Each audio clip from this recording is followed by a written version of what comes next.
Recently, with my friends, I went to this beautiful place, Goa.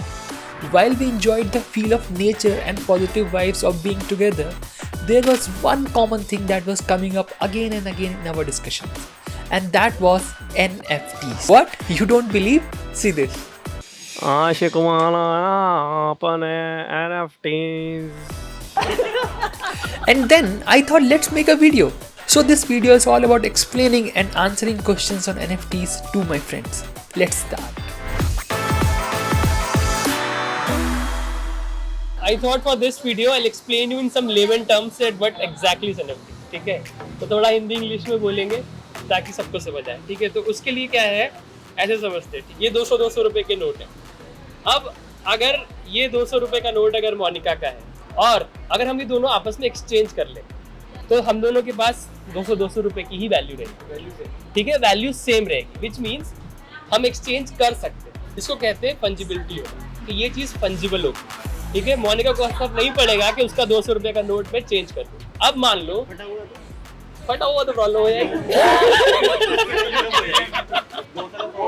ठीक है, but now Monica which is your favourite artist? AR Rahman. ठीक है, मान लो मोनिका के लिए AR रहमान ने इस पे साइन कर दिया. ओके, नाउ क्या मोनिका 200 का नोट मेरी 200 से एक्सचेंज कर पाएगी? बिल्कुल नहीं. She will never want to. And that time for Monica this is very unique. Okay, and this is very important for Monica. And that way this note will become non-fungible. इसको कहते हैं non-fungible note. जैसे हमारे पहले के time पे लोग stamp collection करते थे या कॉइन कलेक्शन करते थे, तो वो भी इसी में आएगा. No, that was different. Like it is like if I can collect like 200 notes, वो नहीं, collection यूनिक, जैसे कोई यूनिक कलेक्शन करते हैं. हाँ, यूनिक कलेक्शंस की बात है. हाँ, बिल्कुल हो सकता है. बट क्या था कि पहले जमाने में when there were coin stamps, ठीक है, वो फिजिकल होते थे. बट कभी भी डिजिटल चीजों के लिए सब नहीं था. ओके, लाइक वीडियो फिजिकल है. हाँ, ये भी फिजिकल है अभी. बट तो हम लोग गोवा में, ठीक है, we are clicking pictures and everything. ठीक है, ये भी वीडियो बन रहा है, ये सब डिजिटल है. ठीक है, ये कोई भी कॉपी पेस्ट कर सकता है. इसकी ownership was never established. So when blockchain came, तो अगर ब्लॉकचेन नहीं पता है तो ये वाला वीडियो देख लेना. यही कहीं आ रहा होगा. ठीक है, व्हेन ब्लॉकचेन केम, उसकी वजह से डिजिटल एसेट्स पे ओनरशिप एस्टैब्लिश करना इजी हो गया. एंड इसी को कहते हैं नॉन फंजिबल टोकन. अभी सब अपने अपने क्वेश्चन पूछो. आई थिंक प्रजय को भी बहुत पता है, प्रशांत जो वीडियो ले रहा है उसको भी पता है, इसको भी पता है, ये सब अभी पढ़ के आए हैं. ठीक है, तो अपने अपने क्वेश्चन पूछो, फिर मिल करके इसका आंसर करते हैं. Let's discuss about it. I have a question. Basic तो हमें पता लग गया NFT क्या है, बट अगर if I want to register one of my art for NFT, where and how I have to do it? So basic क्या है कि अगर आपको बहुत सारा टेक्निकलिटीज में नहीं फंसना है तो there are some websites like Rarible हो गया, OpenSea हो गया, फाउंडेशंस हो गया. जैसे आप इंस्टाग्राम में पिक्चर अपलोड करते हो ना, इन द सेम वे जैसे OpenSea पे जाओ उसमें अपलोड हो जाता है picture. Okay, but that will charge you some fees. But it will create NFT for us. हाँ, so that way it will mine an NFT for you on blockchain. ठीक है, आपको एक टोकन मिल जाएगा and you will own that token. Okay, on blockchain. Then you can sell it on the same platform like OpenSea हो गया, Rarible हो गया, Foundation हो गया. So that's how you have to do it. How do I know whether that's the standard process? The standard, जैसे RBI ने note छापा है, ठीक है, मुझे पता है RBI का है तो जेन्युइन है. आपने कहा किसी साइट पे जाओ ले लो, करा लो, जेन्युइन कैसे हो? मेरे आर्ट थी, मैडम की आर्ट थी, ठीक है. हाँ, मैडम OpenSea पे. हाँ, OpenSea पे गई, उनको एक टोकन मिल गया. हाँ, अब वो टोकन ले जो टहल रही है, हाँ, उनकी आर्ट चोरी हो गई. अब वो कैसे पता कि जो उनको टोकन मिला था वो ट्रस्टवर्दी है? फर्स्ट थिंग कि आर्ट चोरी होने का मतलब कैसा है आपके लिए? कॉपीराइट लेने के किसी ने, जैसे गाना है किसी का, अपने पे लगा लिया, कॉपीराइट ले रहा है. पहली चीज, NFT का मतलब ये नहीं है कि that can not be copied. नहीं, it is copied. It can be copied. Ownership वो कह रहा है कि Okay. मेरा है, मैंने कॉपी किया, अपने पे मेरा ऐप से, कैसे पता मेरा है? टोकन किसके नाम पे है? लेकिन वो जो टोकन जिसने इशू किया है उसको किसने दी? ये कि आप टोकन इशू कर सकते हो. ओके, तो टोकन जनरेशन का स्टिक. ओके, तो किसने ऑथराइज किया? तो मुझे हाँ।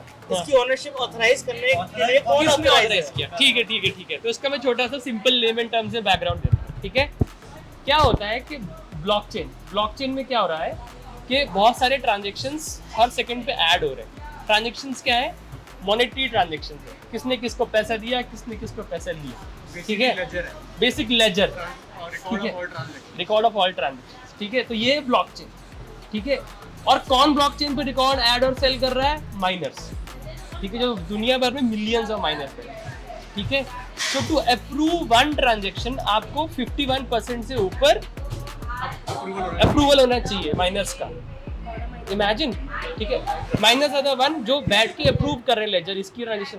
अगर आपने इसको 20 रुपए देना है, आपके अकाउंट में 20 रुपए है भी कि नहीं टू ट्रांसफर, तो कितने 51% of millions of people have to verify that transaction one, ठीक है। अब नाउ दिस ब्लॉकचेन जब लेजर था, it can manage ledger, so token is just an address, okay. Imagine I can manage or a ledger can manage के Ankita has 20 rupees और 20 bitcoin कह लो, बहुत अमीर है, ठीक है, 20 bitcoin, that is a ledger entry. Same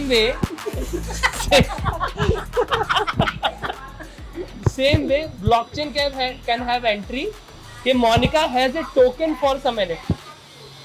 होता है ना, वैसे तुमको एक वर्चुअल एड्रेस मिलता है। अब मान ले मैंने एक पिक्चर खींची, मैंने उसकी NFT जनरेट करी, अब उसका डेट टाइम आ गया, अब किसी ने सेम पिक्चर के ऊपर कॉपीराइट अगर दिखाया कि मेरे से पहले उसने डाली हुई है, सो ऑब्वियसली कॉन्फ्लिक्टिंग चीज़ हो गई। लेकिन उस मेरे पास डेट टाइम है, मैंने किसी को नहीं दी, कहीं से ट्रांजेक्शन होके नहीं आया, so that can be verified. वो ट्रांजेक्शन हम वेरीफाई कर सकते हैं वहाँ पे।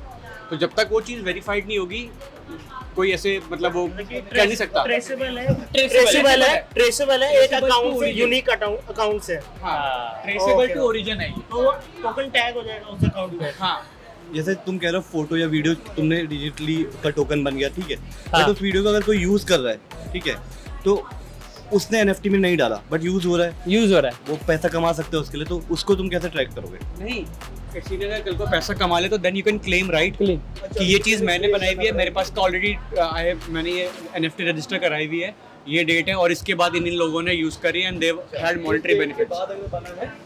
तो ही कैन क्लेम कि भैया, पर वो क्लेम कॉपीराइट करने कहाँ जाएंगे? बट एक चीज मैं बताता हूँ, ये तो है तो ब्लॉकचेन ना, ये ब्लॉक, पर मैं एक चीज बताता हूँ। पहली चीज सबसे बड़ी कंफ्यूजन है, ये कंफ्यूजन ये है कि एनएफटी में हम लोग कॉपीराइट को कंफ्यूज करते हैं ओनरशिप से। एनएफटी का मतलब कॉपीराइट नहीं है, ओनरशिप है, ठीक है। अगर आपको कॉपीराइट चाहिए किसी पर्टिकुलर म्यूजिक ट्रैक के, उसकी अभी भी वो कोर्ट ऑफ लॉ में ही होता है, लॉ उसमें ही होता है, जैसे कॉपीराइट का प्रोसीजर है, ठीक है।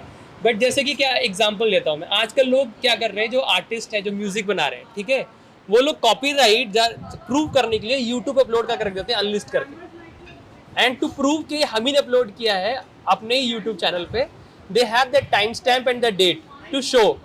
तो सेम वे एनएफटी प्रोवाइड कर रहा है but on blockchain on a bigger level, ठीक है। तो ये फंडा है उसका। अरे कहाँ जा रहे हो? तुमसे पहले एनएफटी कराना है।